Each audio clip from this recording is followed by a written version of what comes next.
ओम सर्वमंगल मांगल्ये शिवे सर्वार्थ साधिके शरण्ये त्र्यंबके गौरी नारायणि नमोस्तुते। शरणागत दीनार्थ परित्राण परायणे सर्वस्यार्थ हरे देवी नारायणि नमोस्तुते। नमस्कार, स्वागत है आपका आचार्य वाणी में। मैं आचार्य विक्रमादित्य आपके साथ हूँ और आज का ये कार्यक्रम जो है वो है राहु के ऊपर। देखिए तुला राशि वालों, आपकी राशि के अनुसार से राहु का बड़ा महत्वपूर्ण प्रभाव आपके ऊपर पड़ रहा है, जो पिछले करीब करीब 18 महीनों से चल रहा है। बृहस्पति भी आए राहु के साथ, उम्मीद जागी कि बहुत बढ़िया योग आ जाएगा। बृहस्पति महाराज आपके सप्तम भाव में आ रहे हैं, सब वारे न्यारे करने के योग बनाएंगे, लेकिन हुआ कुछ नहीं। तुला राशि वाले जिस प्रकार से, कारण क्या है, राहु और बृहस्पति की युति हो गई, गुरु चांडाल योग का निर्माण हो गया। 12/4/2022 को राहु यहाँ पर आए थे और तब से राहु ने महाराज ने बहुत कष्ट देने के योग बनाए होंगे। कष्ट कई प्रकार से, पारिवारिक जीवन में अशांति, कई प्रकार के जो पूर्ण कारण होने वाले थे, कार्य होने वाले थे, उनमें डिले कर दिया। कई परिवर्तन के योग बना दिए राहु के दृष्टिकोण से, यहाँ पर जो समस्याएं उत्पन्न हुई। ऐसे में विशेष तौर पर अब राहु बदलने के योग बनाने वाले हैं और बहुत सुंदर योग बनेगा। राहु आपके जब बदल जाएंगे, राहु जब आपके छठे भाव में चले जाएंगे बदल कर, मीन राशि में जब जाएंगे, तो ये आपके लिए एक बहुत इंपॉर्टेंट ट्रांजिट होगा। लेकिन अब राहु, समझिए, जितना राहु जो कोई ग्रह कष्ट देता है, और जब परिवर्तन की तरफ योग जा रहा होता है, बदलने वाला होता है, उससे पहले उन कष्टों को समाप्त भी करने का योग देता है।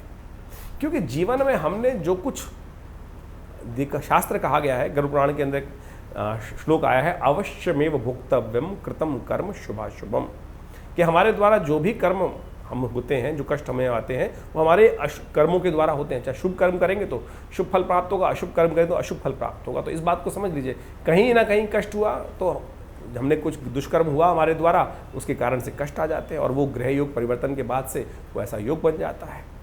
और जब ग्रह परिवर्तन के योग बनते हैं तो उस समय में वो सारे के सारे कर्मों का लेखा जोखा हमारे समक्ष उपस्थित हो जाता है, उन सबका भोग हमें करना पड़ता है। लेकिन अब ग्रह ने आपको कष्ट तो दे दिया, लेकिन अब जा रहा है, तो कहते हैं जाता हुआ ग्रह कई बार कष्ट देने के बाद आपको सुख भी दे के जा सकता है।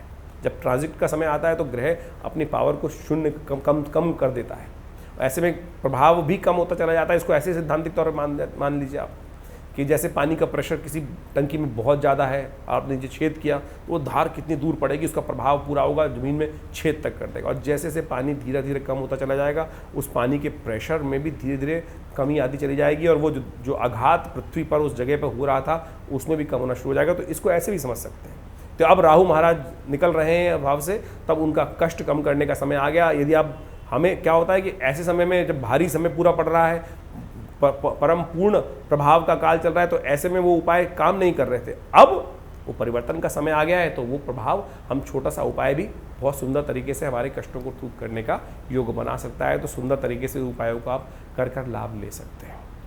नैसर्गिक दृष्टिकोण से राहु सबसे ज़्यादा शक्तिशाली ग्रह माना जाता है।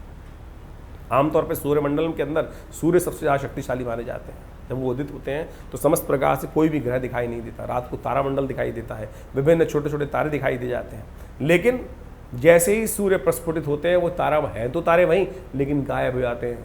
शुक्र इत्यादि, मंगल इत्यादि, बृहस्पति इत्यादि, शनि इत्यादि, समस्त जितने भी कॉन्स्टिलेशन नक्षत्र जो सब सामने उपस्थित होते हैं रात्रि में, वो सब सूर्य के निकलते ही गायब हो जाते हैं। और जब राहु सूर्य को ग्रासित करता है तो सूर्य गायब हो जाते हैं।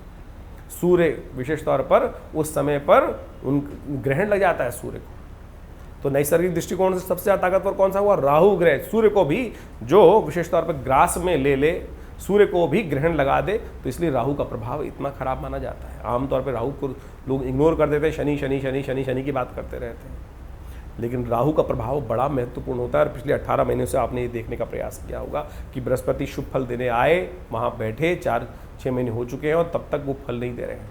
लेकिन बहुत सुंदर योग बनने वाला है कि राहु परिवर्तन की तरफ जा रहे हैं और 30 तारीख को राहु परिवर्तन की तरफ चले जाएंगे और आपके लिए बहुत सुंदर रहेगा। उसके लिए हम अलग से वीडियो बनाएंगे, क्या करेंगे राहु आपके छठे भाव में जाकर आपकी राशि के अनुसार से। लेकिन उससे पहले, जब बदलने से पहले, अब राहु का लाभ कैसे लेना है वो भी समझ लीजिए आप सुंदर तरीके से। कुछ उपाय खास हम आपको बताते हैं, शायद आपने पहले वीडियोस हमने नहीं देखे होंगे, हमने समय समय पर बताए बहुत सारे लोग। लेकिन जो लोग प्रश्न कर रहे हैं तुला राशि वालों के लिए कैसे परिवर्तन का समय आएगा, चिंता ना करें, परिवर्तन का समय आपके उपायों से आएगा, आपके कर्म से आएगा, आपके सही दिशा में सोचने से आएगा, सही दिशा में कर्म करने से आएगा। सकल पदार्थ है जग माही, कर्महीन पुरुष पावत नाही। तो सही दिशा में सही समय पर यदि कर्म कर लिया जाए तो वो सुंदर तरीके से लाभ दे सकता है। सबसे पहले तो एक बात ध्यान रखें, पिता का सम्मान। जितना सुंदर तरीके से पिता का सम्मान आपके द्वारा होगा, उनका आशीर्वाद मिलेगा।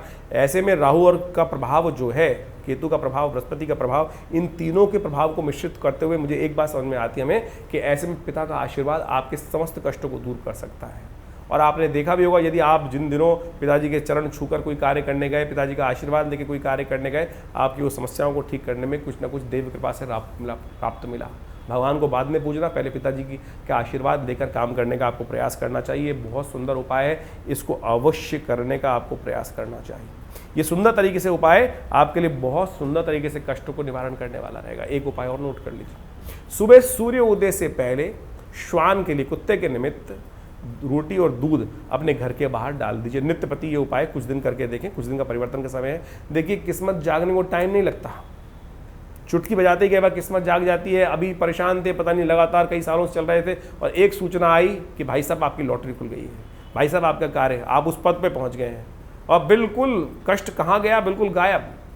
जैसे गधे के सिंह से सर से सिंह गायब हो जाते हैं, वैसे ही परिवर्तन का योग बन जाता है। तो आप समझे कि राहु परिवर्तन की तरफ जा रहे हैं और ऐसे में बड़े कमजोर है, और ऐसे में कुछ हल्का सा उपाय, एक छोटी सी, एक घड़ी आदि से पुनियाद, तो ऐसे में बहुत सुंदर तरीके से आपका छोटा सा कर्म बहुत सुंदर तरीके से लाभ दे सकता है। तो सबसे पहले ध्यान रखें, जो सौभाग्यवती हैं, सौभाग्यशाली लोग हैं, जिनके पिता उनके साथ हैं, उनका आशीर्वाद नित्यपति लीजिए, देखिएगा चमत्कार परिवर्तन का योग बहुत सुंदर तरीके से बन सकता है। और यदि संसार के क्रम के अनुसार से वो नहीं है आपके साथ, तो उनके निमित्त तर्पण इत्यादि आप कर सकते हैं। श्राद्ध चल रहे हैं, ऐसे में सुंदर तरीके से वो भी लाभ ले सकते हैं।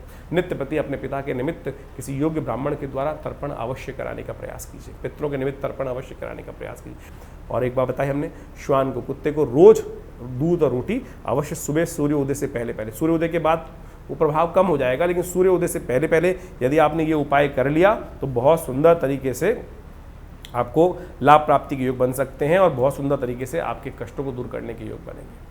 और ऐसे में यदि एक काम और कर ले, आप हनुमान जी को नित्यपति आप शनिवार के दिन विशेष तौर पर जितने शनिवार पढ़ें, और हनुमान जी के मंदिर में जाकर एक हनुमान चालीसा का पाठ आपके शनि को भी ठीक कर देगा। ये खास उपाय बता रहा हूँ, शनि के खास तौर पे उपाय कर लेने चाहिए इस समय पर, जो आपकी राशि के अनुसार से जो विशेष योग बना रहे हैं उनको ठीक करने से। आपके राहु पर शनि की दृष्टि चल रही है इस वक्त, ऐसे में यदि आप ये उपाय कर लेंगे तो बहुत सुंदर तरीके से इनके कष्टों को निवारण करने के लिए बहुत सुंदर स्थान आपको प्राप्त हो जाएगा, और बहुत सुंदर तरीके से कष्टों को निवारण करने का योग बन सकता है। तो ये उपाय हमने आपके समक्ष रखा। राहु ने यहाँ बैठकर कई सारे कष्ट दिए, पारिवारिक जीवन में अशांति करने के योग बना दिए। अब आप यदि घूम के देखिएगा पीछे बैठकर, यदि पीछे पलट के देखेंगे तो 18 महीनों में राहु ने क्या किया आपके साथ, अननेसेसरी की कष्ट देने का प्रयास किया, पति पत्नी में, पारिवारिक जीवन में अशांति का वातावरण बना दिया। एक छोटी सी बात से पता नहीं कितना बड़ा बवाल मच गया, और इन सब ये केवल कारण था राहु, और बृहस्पति ने वहां आकर ठीक करने का प्रयास किया, लेकिन बृहस्पति भी इन दोनों वक्री हो गए, फिर गुरु चंडाल का योग बन गया, तो वो भी कष्ट। लेकिन चिंता ना करें, अब सब कष्ट निवारण की तरफ जा रहे हैं, और राहु परिवर्तन की तरफ जा रहे हैं। 30 तारीख के बाद राहु बदल जाएंगे, और सब चीज़ें बहुत सुंदर तरीके से लाइन, गाड़ी जो है लाइन पर आने के योग बना रही है। तो हमने कोशिश ये की है कि आपको वो सूत्र बताएं।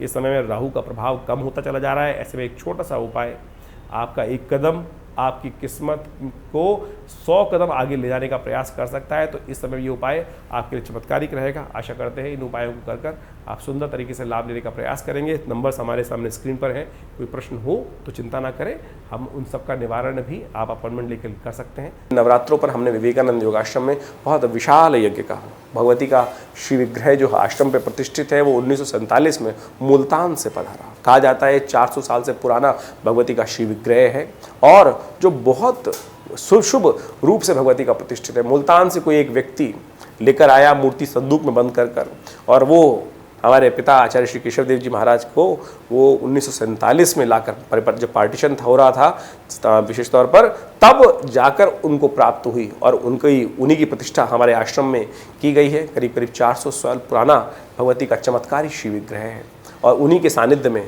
ये विशाल माँ भगवती का यज्ञ जो किया जा रहा है, सहस्त्र चंडी महायज्ञ किया जा रहा है, उसमें सब लोग विशेष तौर पर इस दुर्गा सप्तशती के संपूर्ण 13 अध्यायों का नित्यपति यज्ञ करते हैं, और आप भी उस यज्ञ में स्वयं सम्मिलित हो सकते हैं। जो कहते हैं ना कि माँ भगवती कृपा प्राप्त होती है नहीं होती पता ही नहीं चलता है, इस यज्ञ में जो बैठते हैं, पिछले बहुत अनेक वर्षों से, करीब करीब यहाँ से आश्रम पे ही सत्ता आज़ादी के बाद से प्रतिष्ठित मूर्ति है, और भगवती का ध्यान कर कर यज्ञ करने से समस्त प्रकार के कष्ट दूर होने के योग बन जाते हैं। ऐसा हमने स्वयं हज़ारों लोगों पर देखा है। आप भी आइए, माँ भगवती का दर्शन करें, कल्याण के योग बनाएं। धन्यवाद, नमस्कार।